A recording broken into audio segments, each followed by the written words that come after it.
Hare Krishna. Bhakti is not just the choice of the head, it is also the calling of the heart. Suppose we are driving along a road, and while driving along that road, we come to a fork. Now we want to go to our destination, but if we don't know which is the way to the destination, we will stop over there. And suppose we consult a map or we consult a reliable person and they tell us, okay, go left. Now once we know the way, then we'll be convinced. We will no longer be indecisive. But just being convinced about the right way doesn't take us along that way to the destination. We have to transform that conviction into action. We have to ride along that way till we eventually reach the destination. This is simple enough to understand, but this principle has to be applied in our spiritual life also. Spiritual growth is essentially a journey of our consciousness from worldly objects towards Krishna. That means that our consciousness is presently caught in various material objects to which we might be attached. And from there, we need to redirect our consciousness towards Krishna.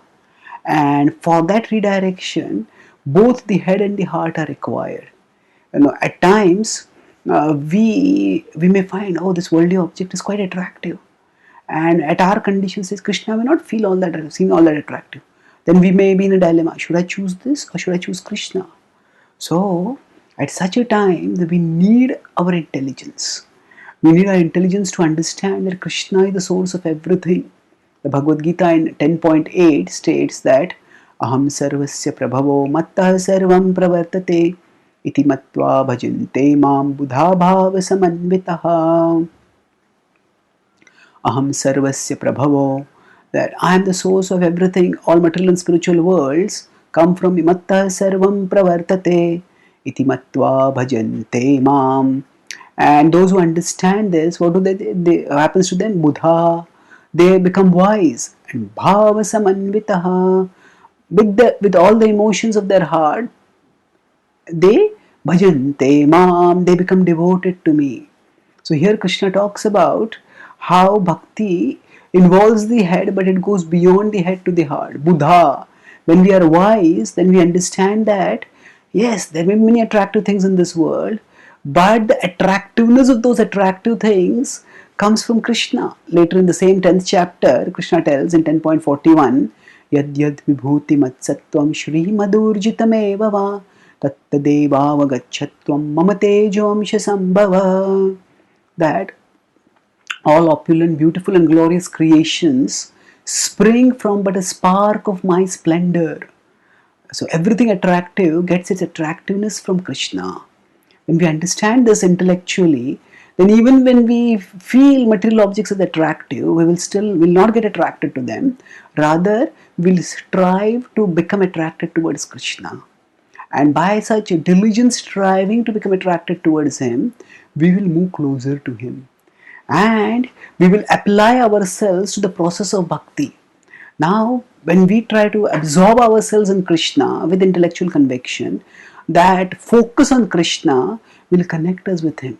And when we connect with Him, then we start appreciating His beauty, His sweetness, His all attractiveness. And that appreciation gives us a higher fulfillment. And gradually, as we start experiencing Krishna's love for us, as we start relishing our own loving absorption in Krishna, then our love for Him increases and our heart becomes redirected towards Krishna. In fact, as our bhakti for Him awakens, then our heart starts feeling called towards Krishna. So this is the purpose and perfection of our spiritual practices, that we want our heart to be called towards Krishna. And bhajante mam bhava samanvitaha, as this verse says, that bhajante mam, that they worship the Buddha, the wise people, they worship Krishna. But how? Bhava samanvita, imbued with emotion. That means that at the purified stage, all our emotions become directed towards and concentrated in Krishna, and thus we become absorbed in Him. Just as presently we may feel called toward the sense objects, by spiritual growth we will feel called towards Krishna, and thus we will progress towards Krishna and attain Krishna. Thank you. Hare Krishna.